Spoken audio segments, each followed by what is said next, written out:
Modi versus Rahul, ये जंग हमने 2014 में भी देखी है, 2019 में भी, और अब 2024 में भी देख रहे हैं। पहली दो बार क्या हुआ ये किसी से छिपा नहीं है। गुरुवार को ये दोनों चेहरे मरुधरा में थे और प्रचार वॉर में आमने सामने भी। नमस्कार, वक्त है प्रश्नकाल का, आपके साथ मैं हूं स्वप्निल। दोनों ही अपने चिरपरिचित अंदाज में नजर आए। दोनों ने ही लगभग वही बातें कही जो कुछ दिनों से कह रहे थे। वादे थे, इसरार था, मनुहार थी और इशारे थे। तो आज चर्चा होगी विपक्ष की नजर और सत्ता के दावों के बीच। मेरे साथ जो गेस्ट जुड़ रहे हैं आपको इंट्रोड्यूस करवा देता हूं। मेरे साथ भीमराव जाखड़ जी कांग्रेस की ओर से जुड़ रहे हैं, मदन दिलावर जी बीजेपी की ओर से, और प्रकाश भंडारी जी राजनीतिक माफ कीजिएगा मदन प्रजापत जी बीजेपी की ओर से, और प्रकाश भंडारी जी राजनीतिक विश्लेषक हैं। आप सभी का स्वागत है समाचार प्लस पर। प्रकाश जी, मैं आपसे शुरुआत करता हूं। क्या सही मायने में सचमुच मोदी वर्सेस राहुल बन पाया आज के रण से मरुधरा में? मोदी और राहुल के बीच में जो है उसके किसी तरह की तुलना करना मेरे लगभग हास्यास्पद ही। क्योंकि मोदी सत्ता में है, मोदी पूरे देश में भ्रमण कर रहे हैं, और राहुल जी ने अपनी भारत जोड़ो यात्रा निकाली थी, सब कुछ था चुनाव के ठीक पहले, और शायद थोड़ा सा उन्हें एक्सपोजर भी मिला होगा, लोग समझे होंगे उनकी बात। लेकिन ऐसा लगता नहीं कि कांग्रेस को उसको बहुत बड़ा लाभ मिल रहा है। क्योंकि जिन राज्यों से वो गुजरे उन राज्यों में अगर आप स्थितियाँ देखें तो वहाँ पर, जैसे राजस्थान की बात करें, राजस्थान के अंदर उम्मीदवार ही नहीं मिल रहे थे। मध्य प्रदेश में यही हाल था, उत्तर प्रदेश के अंदर यही हाल था।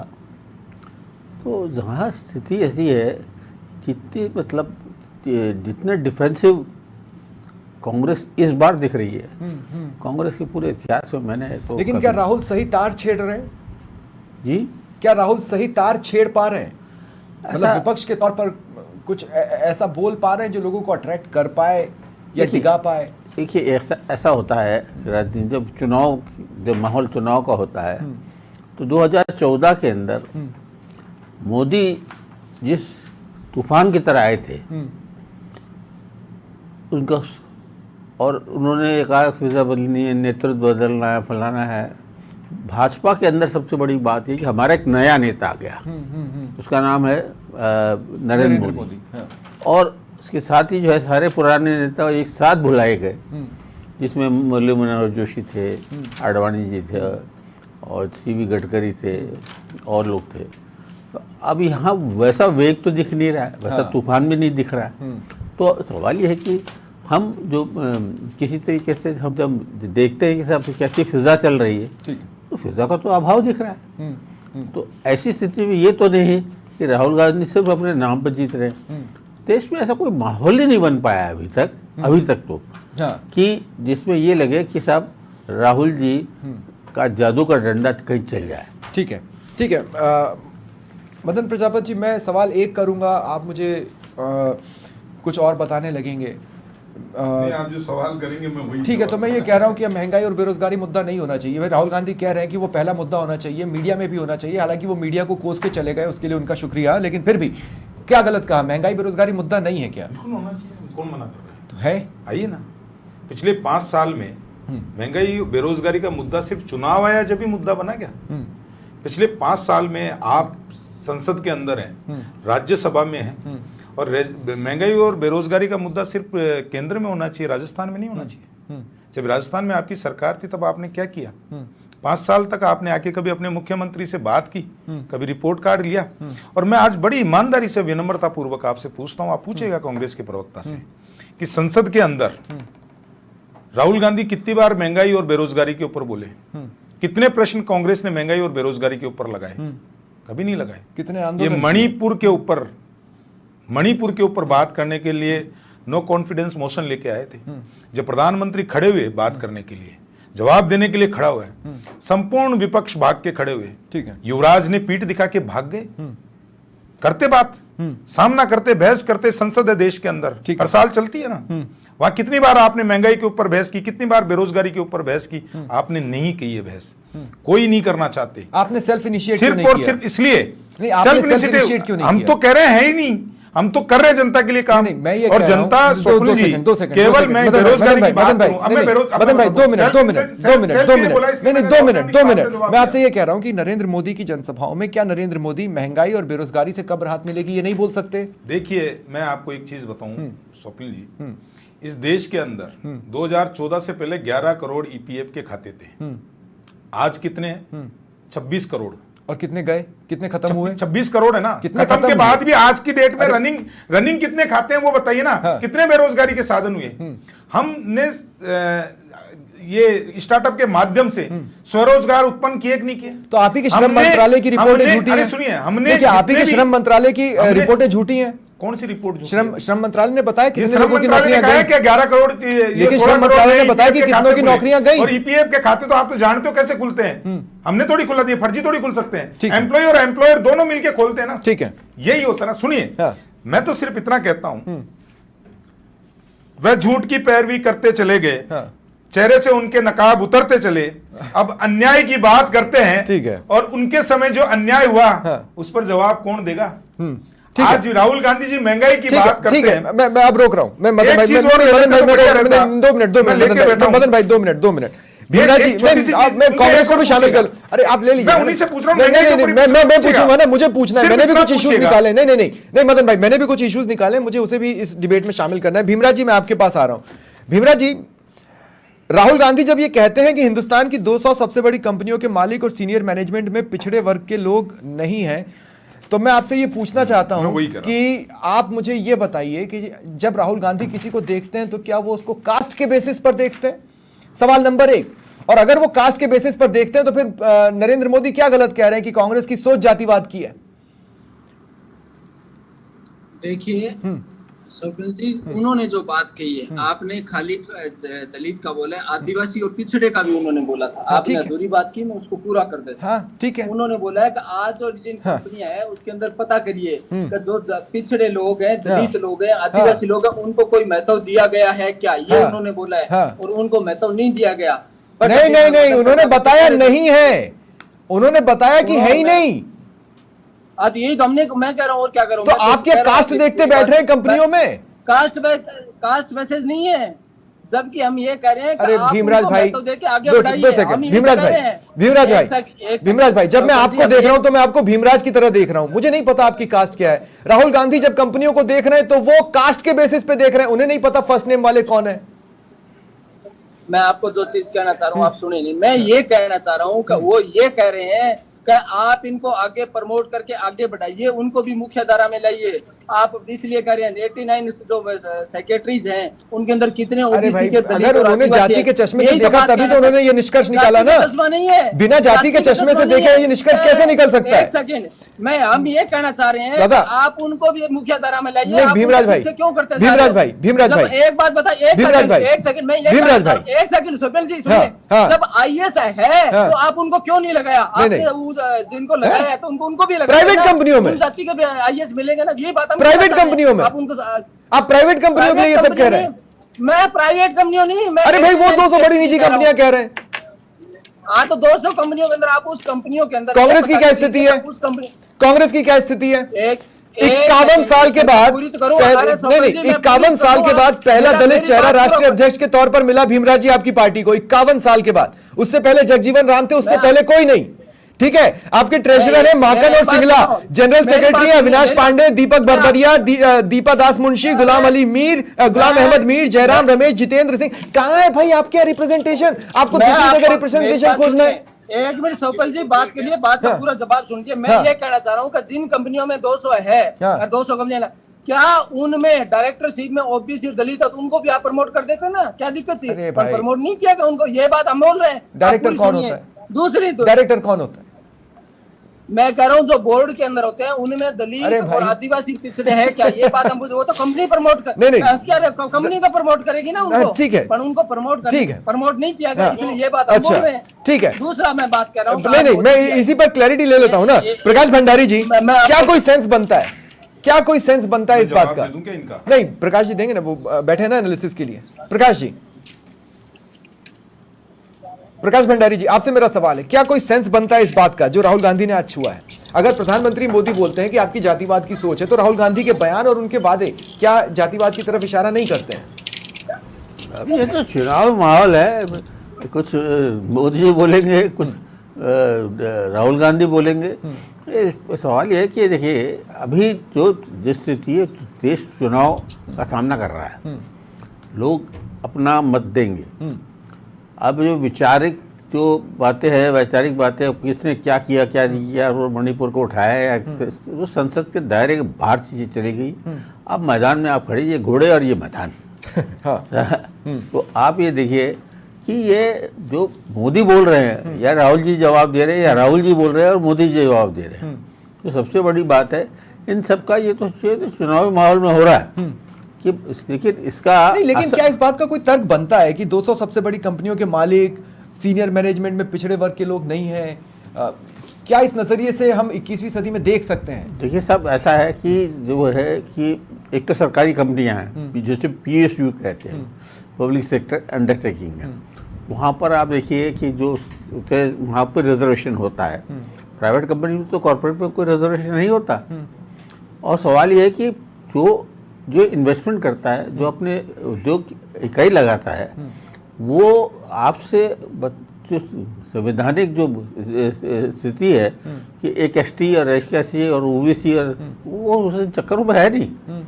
तो सवाल ये है कि उसे तो अपनी कंपनी चला रहा है, उसे मुनाफा कमाना है, मुनाफा कमा करके और आगे और निवेश करना है। तो सवाल ये है कि निजी कंपनियों के अंदर जो होता है प्रतिभा काम आती है, निजी कंपनियों के अंदर आरक्षण काम नहीं आता।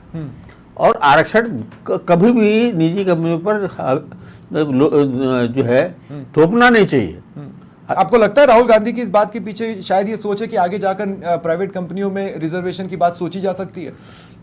सोचा अगर करा भी तो उसके भयानक परिणाम। ठीक भयानक। ठीक है, नहीं लेकिन नहीं मदन प्रजापति जी, मैं जब जातिवाद पर सवाल है तो मैं जातिवाद से ही जुड़ा सवाल आपसे भी लूंगा, और मैं चाहता हूं कि आप मेरे सवाल का जवाब दें, कांग्रेस की बात का जवाब न दें। नहीं, ठीक है, आप दे दीजिएगा, लेकिन मेरा सवाल सुनिए। ठीक है, मैं आपसे एक सवाल मेरा भी जोड़ लीजिए, उसका भी जवाब दे दीजिएगा। मैं ये कह रहा हूं, क्या ये फैक्ट नहीं है कि कास्ट सिस्टम इंडिया में एग्जिस्ट करता है और उसके आधार पर लोगों को परेशान भी किया जाता है, नीचे दबाया भी जाता है? अब मैं ये कह रहा हूं कि जब आप 4 वर्ग कह देते हैं कि भाई हमारे लिए तो ये GYAN यही फाइनल है, तो आप तो उसके अंदर छिपी प्रॉब्लम्स को नजरअंदाज कर रहे हैं। आप तो आप बताइए, चलिए। कितना सुंदर सवाल आपने पूछा है, मैं धन्यवाद देता हूं आज आपको। आपके सवाल की देश की इस भारत की खूबसूरती है कि यहाँ से कास्ट का सिस्टम खत्म नहीं हो सकता। हाँ। लेकिन उस कास्ट को अपना हथियार बना के और अपनी वोटों की फसल काटना और राजनीतिक में अपने परिवारवाद को, भ्रष्टाचार के दलदल को बचाए रखना। पर आप तो कास्ट देख ही नहीं रहे। मैं बता रहा हूं ना, मैं आप कास्ट का मैं बता रहा हूं, पूरा जवाब तो सुनिए। हाँ। भ्रष्टाचार और परिवारवाद के दलदल को बचाए रखने के लिए आज राहुल गांधी जी कास्ट पे आगे। आप मुझे इतना सा ईमानदारी से जवाब दीजिए कि 2014 से पहले क्या इन कंपनियों में या ये जो उद्योगियों के थे वहां दलित पिछड़े ये लोग थे जो मोदी जी के आने के बाद उन्होंने खत्म कर दिया? क्या ऐसा था? क्या था क्या ऐसा? तो आप सवाल उठाते तो अच्छे लगते। क्या आदिवासियों के लिए कांग्रेस ने क्या किया? आज मुझे गिनवा दे, मैं गिनवा सकता हूं। इस देश के अंदर पहली बार आदिवासी महिला को राष्ट्रपति बनाने का काम देश के यशस्वी प्रधानमंत्री और भारतीय जनता पार्टी ने किया। कांग्रेस ने क्या किया? सुनिए, पूरा सुनिए। लेकिन मैं ऐसे नहीं बढ़ूंगा आगे। मैं आपके सवाल का जवाब है, लेकिन मेरे को जवाब पूरा देने दीजिए। देश में आदिवासी महिला को राष्ट्रपति बनाया किसने? बनाया भारतीय जनता पार्टी, प्रधानमंत्री जी ने बनाया। और कांग्रेस ने क्या किया? देश के सर्वोच्च सदन के अंदर, पवित्र सदन में उनका मजाक उड़ाया गया। इस देश के अंदर उपराष्ट्रपति का राष्ट्रपति बनाया ना द्रौपदी मुर्मू जी को। हाँ, तो राष्ट्रपति का कब मजाक उड़ाया?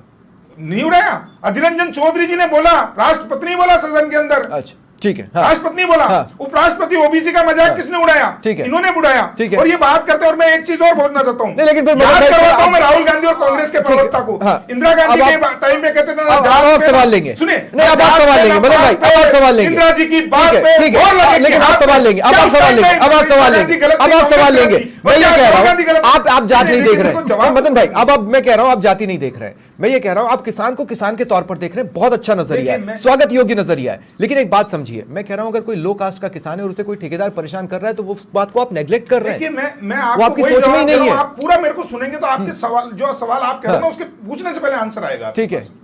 मेरा निवेदन है कि मेरे को मेरी बात पर पूरी शॉर्ट करने में दें। बोलिए ना, ताकि मैं और लोगों को भी देखिए, समय मेरे दे 2 पाऊं। मिनट का हाँ, समय दोगे तो वही हाँ, मिलेगा, मैं उसी हाँ, में बोलूंगा, आप हाँ, कैलकुलेट। मैं ये कह रहा हूं हाँ। कि जाति को नकार नहीं सकते, लेकिन जाति का यूज करके राजनीति पे नहीं बैठते हम किसान, महिला, दलित इनके लिए काम करते ठीक है। हैं। और जो इस जाति के अंदर कोई रह गया है, उनका अधिकार मिलना होता है, तो उनका अधिकार किस तरीके से दिया कि देश के सर्वोच्च पद के ऊपर उपराष्ट्रपति बना के दिया ना अधिकार, हमने दिया ना। बिरसा मुंडा की जयंती ठीक को है। हमने पूरी घोषित करके दिया ठीक है। ना। मैं कहता हूं ठीक ओबीसी है। आयोग को ठीक है। संवैधानिक दर्जा दिया ना हमने। ठीक है। मैं हमने ये करा है भीमराव जी, जाति को शॉर्ट में मजबूत अगर- करने के लिए शॉर्ट में काम आप- किया, लेकिन ये नहीं कहा, ये नहीं कहा। सुनिए, भीमराव जी ये अगले क्या इशू से है? पहले, अगले इशू से पहले हम बहुत शॉर्ट में जवाब दीजिए करेंगे। भीमराव जी, बहुत और मैं शॉर्ट में बताता हूं, जवाब भीमराव जी दीजिए। से पूछिए ना हाँ। कि ना जात पे, ना ठीक है। पात पे, इंदिरा जी ठीक की है। बात पे मोहर लगेगी ठीक है। हाथ पे। ठीक है। उस टाइम पे इंदिरा जी की कांग्रेस आ गई आपकी बात। भीमराव जी, शॉर्ट में जवाब दे, मेरे को ब्रेक लेना है। पहले इसका जवाब हाँ, दीजिए। भीमराव जी, ना शॉर्ट में जात जवाब पे, ना दीजिए। पात पे, इंदिरा जी की बात पे सुन लिया दादा, देइए ना जवाब। भीमराव जी। अरे ये अरे क्रिकेट सुन के लिया जैसे दादा, रंग जवाब तो बदलते लेने हैं दीजिए। कांग्रेस के हाँ, लोग, भीमराव जी बोले। ऐसे ही क्रिकेट के जैसे रंग बदलते हैं। बस 2 सेकंड, भीमराव जी। डिबेट कैसे होते हैं? हाँ भीमराव जी बोलिए। भीमराव जी, अरे ये मदन भाई, क्या मदन भाई, क्रिकेट रंग मदन बदलता भाई, है जैसे बीच में कांग्रेस मत रंग बोलिए। बदलती ठीक है है। 2 मिनट। हाँ भीमराव जी जवाब दे ले ताकि मैं ब्रेक ले सकूं। मैं जवाब दे रहा हूँ, टाइम दीजिए, मैं जवाब भी पूरा दे रहा हाँ, हूँ। जल्दी से। ओबीसी की बात करते हैं तो मैं मदन प्रजापति से पूछना चाहता हूँ कि हरियाणा में ओबीसी में जटों गोलियों से किसने बूंदा था? अरे मंडल आयोग को लागू किसने नहीं होने दिया? अरे, राजीव गांधी मदन भाई, अब सुनिए, कुंडली मार के बैठ गए थे, मदन कितने भाई, बैठ मदन भाई, बैठे थे? दो सेकंड, मुझे बता रहे हो क्या? मदन भाई, दो मुझे सेकंड। और की- आप बोले, बोलो ठीक कि है। याद करते नहीं हैं। नहीं जिला की कोई नहीं जोड़ नहीं, नहीं ठीक है, है। मैं कास्ट अरे मंडल- नहीं, 2 सेकंड, मंडल- 2 सेकंड, नंबर 2 सेकंड, मैं मंडल कास्ट आयोग कास्ट वाले को इश्यू से तो बात कर कर चुका हूँ, मैं अब इससे आगे भी बढ़ना चाहता हूँ। जी। भीमराज भाई, मैं आई एम सॉरी, कास्ट वाले इशू को यहाँ पर रोकते हैं, कड़वाहट फैलेगी, मैं इसलिए कह रहा हूँ इस इशू को यहाँ पर रोकते हैं, अब अगला इशू पकड़ते हैं। तो भीमराज जी शॉर्ट में बोलिए, शॉर्ट में बोलिए। हाँ उनको टाइम दिया, मेरे को टाइम नहीं दोगे? अरे दादा, मैं क्रॉस क्वेश्चन ही तो करता रहा उनसे, आप बोलिए ना। हाँ तो क्रॉस क्वेश्चन में जवाब दे रहा हूँ ना। तो बोलिए बोलिए। मैं पूछना चाहता हूँ कि हाँ। ओबीसी की बात करते हैं तो राजस्थान में गुजरों को गोलियों से इन्होंने बूंदा था। ओहो। यदि ये बात और वो गुजर नेता को जवाब तो होने दीजिए मदन भाई। सुनिए मेरी बात। गुजर नेता के साथ क्या किया आपने? अरे क्या किया गुजर नेता? गुजरों के नाम पे वोट मांगे, आप सुनिए उसको मेरी बात। करोना, ये उसको सुनिए। करोना, ये सुनने को उसको तैयार नहीं है। गद्दार, ठीक है। उसको वायरस, क्या नहीं बोला? क्या नहीं बोला आपने? दोबारा डिबेट को पटरी पर लाऊंगा, राजनीति करने मैं की दोबारा बात डिबेट को आगे पटरी पर आती है। लाऊंगा, एक छोटे से ब्रेक के लिए रुक रहा हूँ, जल्द हाजिर रहता हूँ। फिर जाति को जलील करते हो, यही भीमराज जाखड़ जी, मेरे 2 सवाल हैं आपसे भीमराज जी, और आप इनमें से जिसका पहले जवाब देना चाहें उसका आप पहले जवाब दीजिएगा। भीमराज भाई, आपकी आवाज नहीं आ रही है। मैं हाँ हाँ, बोले बोले। आवाज आ रही है ना? हाँ मैं ये कह रहा हूँ, ये ओबीसी की बात कर रहे हैं, मैं पूछना चाहता हूँ कि हरियाणा में जटों गोलियों से बूंदा वो ओबीसी के नहीं ठीक, थे क्या? हाँ। मैं पूछना चाहता हूँ हाँ। कि राजस्थान में गुजरों को गोलियों से ठीक है। बूंदा था वो ओबीसी के नहीं थे क्या? ठीक है भीमराज जी, ठीक है, भीमराज जी, सांसद सुमेधा भीमराज जी नंदी सुनिए ना, पूरा करिए। भीमराज जी, ठीक है, सांसद ठीक है। सुमेधा नंदी ये कहते हैं भीमराज जी, कि जाट बोर्डिंग से हाँ, गुंडे भीमराज जी, बनते हैं। प्लीज कास्ट की बात से आगे बढ़ते हैं, कास्ट की बात से आगे बढ़ते हैं। मैं पूरी होने दीजिए। ठीक है, राजेंद्र राठौड़ ये ठीक है, कहते हैं अरे, तारानगर से जाटों भीमराज जी, ट्रांसफर कीजिए। कास्ट की बात से आगे बढ़ते हैं। बड़ा कहते हैं हाँ। अब अब आप सुनिए, मैं सीधा सवाल सुनिए, इन 2 में से आपको जिसका मन करे उसका जवाब दे दीजिएगा, ठीक है? मैं देखिए, आप सवाल सुनिए, ये सवाल भी जरूरी है। मैं भीमराज जी, मैं ये कह रहा हूं, राहुल गांधी ने आज कहा कि एक झटके से हिंदुस्तान से गरीबी मिटा दूंगा। गरीबी हटाओ का नारा इंदिरा गांधी ने दिया था, जब वो नहीं हटा पाई, राहुल गांधी के पास ऐसे कौन सी जादू की छड़ी है कि वो एक झटके में हटा देंगे? सवाल नंबर 2, जब राहुल गांधी कहते हैं कि नरेंद्र मोदी ने कहा है मैं किसानों को एमएसपी नहीं दूंगा, तो सवाल यह है कि कब कहा, कितना बजा था, कौन सा दिन था, कौन सा साल था? अब मैं बताऊं, हाँ। राहुल गांधी वहां आए थे, जिस जगह के गए, ये अनूपगढ़ रावड़ा वही जगह है जब वसुंधरा सरकार थी, मैं बार बार कह रहा हूँ, और किसान पानी मांग रहे थे, गोलियों से बूंदा था, यही तो बीजेपी थी ना। यदि इनको देनी है, इनकी नियत सही होती ना नहीं, नरेंद्र मोदी राहुल- जी की, नहीं। तो 10 साल हो गए सत्ता में, पर देते वो थे तो ना। कह रहे हैं हम ना, एमएसपी राहुल गांधी कह रहे हैं कि कौन कह नरेंद्र रहे हैं? मोदी कहते हैं। मैं पूछ रहा हूं कब कहा, हमें भी तो पता चले, हम नरेंद्र मोबाइल नरेंद्र निकाल के मोदी ने, अरे चलाएंगे। दिया कर दो, नरेंद्र मोदी के जुमले थे, दिए तो कौन सा काम पूरा कर दिया? एक बता दो, 15 अरे लाख सर, आए ये क्या, कहना- 2 करोड़ आए देखिए। क्या? जब किसान आंदोलन, मेरी बात सुनिए, हाँ, हाँ। जब 750 किसान हाँ। शहीद हो गए, मैं पूछना चाहता हूँ ओबीसी के नहीं थे क्या? जब आप बताइए कि नहीं, ठीक, उनका- वापस मैं ये कास्ट पे पूछना नहीं चाहता आना है ना हूँ, भीमराज जी, तब मैं उन्होंने कह रहा हूं क्या- नरेंद्र मोदी ने मैं- कब कहा कि अरे किसानों कब कि मैं कहा? किसानों को नरेंद्र एमएसपी मोदी ने नहीं यही दूंगा? कहा। तो एमएसपी देनी हो तो दे देते ना, 10 साल हो गए। पर कहा कब कि नहीं दूंगा? इसी पे हुआ था कि मैं एमएसपी जवाब देंगे। दूंगा। मैं पूछ रहा हूँ कहा कब कि मैं नहीं दूंगा? अरे सर जी देना होता सुपन जी, ठीक तो है, दे देते ठीक है, ना, चलो कहाँ ठीक है, निकाल दिया? लेकिन नहीं एक क्वेश्चन बचा है, मेरे सवाल का एक क्वेश्चन बचा है। इनको भीमराज सिर्फ और जी, सिर्फ ठीक पूंजीपतियों के है लिए भीमराज जी, रेड कारपेट अब बिछाना दूसरा है दूसरा और सवाल, कुछ नहीं है। ठीक है, दूसरा सवाल आपने सुना होगा, राहुल गांधी कह रहे हैं एक झटके से हिंदुस्तान से गरीबी मिटा दूंगा। मैं कह रहा हूं इंदिरा गांधी नारा देने के बाद नहीं हटा पाई। राहुल गांधी के पास कौन सी ऐसी छड़ी है जो वो 2000 आपके यूपीए 1 और यूपीए 2 में उन्होंने यूज नहीं की, जो 10 साल में नहीं हटाया, और आज वो कह रहे हैं मैं एक झटके में हटा दूंगा। एक बात बताइए कि जब 14 लाख गरीब 56 को हजार हटा करोड़ देंगे। एक झटके में पूंजीपतियों का माफ कर सकते हैं, तो गरीबों का और किसानों का अरे भला मैं क्यों राहुल नहीं हो गांधी सकता? का पूछ रहा हूं। हाँ राहुल गांधी के बारे में राहुल गांधी एक झटके में कैसे गरीबी हटाएंगे बताइए? तो मेरी बात सुनिए। हाँ। जब टैक्स सेवन कंट्री में अमित शाह के बेटे और अजीत डोभाल के बेटे जब यहाँ का एक झटका क्या होता है? तो जनता एक झटका क्या होता है? एक झटका क्या होता है? ये होता है एक झटका। मैं बता रहा हूँ, तो राहुल गांधी ऐसे हटा देंगे? अरे सुनिए मेरी बात, हाँ, आप सुनिए मेरी बात, हाँ, बीच में मत बोलिए। हाँ, मैं ये कह रहा हूँ झटका ये होता है हाँ, कि दम ठोस करते हैं तो। नीति बना के धरातल पे उतार दीजिए और काम होने शुरू हो जाता है। जैसे अच्छा, ऐसे गरीबी दूर हो जाएगी। हाँ। ऐसे नहीं, अच्छा फॉर्मूला है, ऐसे नहीं, मैं अच्छा ठोस फॉर्मूला है, नीति और अच्छा उनको फॉर्मूला धरातल है। पे कुछ ऐसे होता, ऐसे नहीं होता। ठीक है, पूंजीपति ठीक है, बोले, रेड ठीक कार्पेट बिछाए, है। हाँ नहीं, और लेकिन मदन जी किसान आपको भी मजदूर जवाब देना से बात है, करें। आपको जवाब ये देना है कि किसान एमएसपी मांग रहे हैं, और नहीं किसान एमएसपी मांग रहे हैं, और दूसरा ये भी बिल्कुल सच है जो माफ कीजिएगा कि गरीबी तो अब भी नहीं मिटी। हाँ बोलिए। देखिए स्वप्निल जी, हम ये नहीं कहते कि हम आएंगे और जादू की छड़ी होगी घुमाएंगे और खत्म कर देंगे, ठीक है, लेकिन हम ये जरूर जानते हैं और देश की जनता ये जरूर जानती है कि पिछले 10 साल के अंदर और जब कोरोना चल रहा था 25 करोड़ लोग गरीबी रेखा से बाहर निकले, ये आंकड़े आपके सामने हैं। लेकिन आज राहुल गांधी जी भाषण दे रहे हैं, राहुल गांधी जी 10 साल यूपीए के, मैं तो बात ही नहीं कर रहा हूं, 10 साल यूपीए के और 10 साल एनडीए के कंपैरिजन करते, एक भी कंपैरिजन आपने देखा कि नहीं किया। हम बात ना जाति की करते ना पार्टी की करते, हम बात करते हैं विकास की। हम ये कह रहे हैं कि हमने 10 साल ठीक है, मैं अब आप दोनों को रोक रहा हूं, मैं आप दोनों को रोक रहा किसान की हूं। बात कर रहे हैं, ठीक है। 10 सेकंड किसान का जवाब देखिए। आप 10 सेकंड मान के 25 सेकंड तो बोल ही चुके हैं। देखो जनता को पहुंचना चाहिए, जल्द बार बार बोलिए मेरे ना। मित्र कह रहे हैं किसान किसान हाँ, किसान। हाँ। ये राहुल गांधी वही है, राहुल गांधी है ना हाँ। जो यहाँ आके बोल के कहते 1 2 3 4 5 10 किसानों का कर्ज माफ, 19,542 कंगना रनावत ने किसानों को खालिस्तानी कहा, कंगना रनावत ने किसानों को खालिस्तानी कहा, आपने उन्हें टिकट दे दिया। अरे मैं बता रहा हूँ सरकार थी, कहाँ थे 5 साल, कौन से बिल में घुस अरे गए? मैं आपसे ये पूछ रहा हूँ कि कंगना रनावत ने जब कहा कि किसान खालिस्तानी है, किसानों की जमीन नीलाम हो गई, कंगना रनावत ने किसानों को खालिस्तानी कहा, उसको आपने टिकट दे दिया। कितने खालिस्तानी पकड़े आपने? नहीं मदन जी हवा हवाई बात नहीं, दो सेकंड मदन जी ना, ठीक है प्रकाश भंडारी जी, मैं अब आपके पास आ रहा हूँ। प्रकाश भंडारी जी 2024 अरे 2 मिनट रुकिए प्रकाश, 2 मिनट रुक जाइए प्रकाश भंडारी जी, 2024 क्या 2024 का चुनाव, अरे अब रुक जाइए भाई, रुक जाइए। हाँ 2 मिनट प्रकाश भंडारी जी, अरे मदन जी आप रुक जाइए, अब रुक जाइए, और भीमराज जी आप दोनों रुक जाइए। प्रकाश जी सवाल बहुत सिंपल है, 2024 का चुनाव क्या आपको लग रहा है एमएसपी पर, गरीबी पर, इन मुद्दों पर लड़ा भी जा रहा है? क्या ये मुद्दे वो हैं जिस पर वोट पड़ने वाले हैं? आपको लगता है हवा क्या कह रही है? देखिए राहुल गांधी जी ने कहा कि मैं ये जो है गरीबी ये ऐसे कहीं झटके में मिटा लूँ, ये तो वही बात है जो मोदी जी ने कहा था कि हर आदमी के खाते में 15 लाख, वो 15 लाख कहाँ गए? ये सब चुनावी जुमले हैं, ये इस पर ज़्यादा सब समझते हैं। जो मतदाता है हमारे जो मित्र हैं कांग्रेस से, और वो जो कुछ जानते हैं वो अपने पार्टी की ओर से अपनी पार्टी को डिफेंड कर रहे हैं। लेकिन वस्तुस्थिति यह है कि सबसे बड़ी बात यह कि जो मतदाता है, जो इलेक्टोरेट है, इलेक्टोरेट समझता है कि देश में क्या हो रहा है क्या नहीं हो रहा है।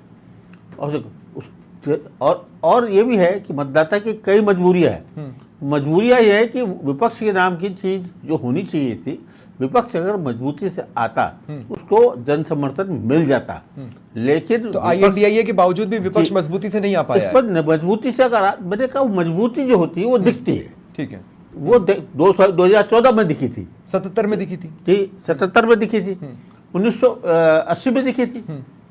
तो सवाल ये है कि ये सब चीज़ें जो है, जो चुनाव का माहौल होता है उसमें मुद्दे ऐसा नहीं होता कि मुद्दे लोग भूल जाते हैं, मुद्दे लोग याद रखते हैं। लेकिन सवाल यह है उनको याद दिलाने वाला कोई हो।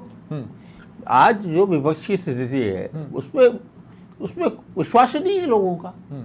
आज विपक्ष को जिस तरह से खड़ा होना चाहिए था, वो विपक्ष है अलग, अपनी तरह से अलग।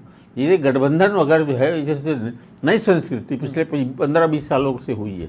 उसके पहले तो कम्युनिस्ट वामपंथी अपने हिसाब से लड़ते थे, दक्षिण की पार्टियां। लेकिन इस देश के अंदर जो आज जो विषम स्थिति वो है, वो ये है कि जो क्षेत्रीय पार्टियां हैं, वो सारा कुछ जितना भी आप गणित बनाएं, उस क्षेत्रीय पार्टियां जो है वो सारे गणित को बिगाड़ देंगी। उसका कारण सबसे बड़ा ये है कि वो क्षेत्रीय पार्टियां अपने अपने स्तर पर इतनी मजबूत हो गई हैं कि राष्ट्रीय पार्टियां, आज देखिए ना कि भाजपा की पहुंच जो है दक्षिण में नहीं है। अच्छा, कांग्रेस जहाँ थी उनकी पहुंच थी, लेकिन वो कमजोर हो गई है। और वहाँ पर कांग्रेस की जगह जो पनपी है पार्टियां, वो है क्षेत्रीय पार्टियां। क्षेत्रीय पार्टियों के इलाकों में वो कांग्रेस के बड़े भाई की तरह हो चुकी हैं। जी, वहाँ पे वो तो कांग्रेस बिग बड़ा भाई नहीं ब्रदर, रही ठीक है, बिग ब्रदर की तरफ आप पीछे लग जाए, लेकिन कब छोड़ा भी है, बिग ब्रदर का साथ भी छोड़ा, बड़े भाई का साथ भी छोड़ा उन्होंने, किसी और को पकड़ लिया, छोटे भाई का साथ पकड़ लिया। तो अब ये है स्थिति है कि जो देश के अंदर जो राजनीतिक स्थिति है कि जब तक विपक्ष के नाम पर एकजुट ना हो, ठीक है, तो उसमें क्षेत्रीय पार्टियां भी है और राष्ट्रीय पार्टियां भी है। वो जब तक एक मंच पर आ करके नहीं करेगी तो भाजपा ही राज करेगी। ठीक है, बहुत बहुत शुक्रिया, बहुत बहुत शुक्रिया आप सभी का मेरे साथ जुड़ने के लिए और चर्चा में शामिल होने के लिए। ये था प्रश्नकाल। नमस्कार।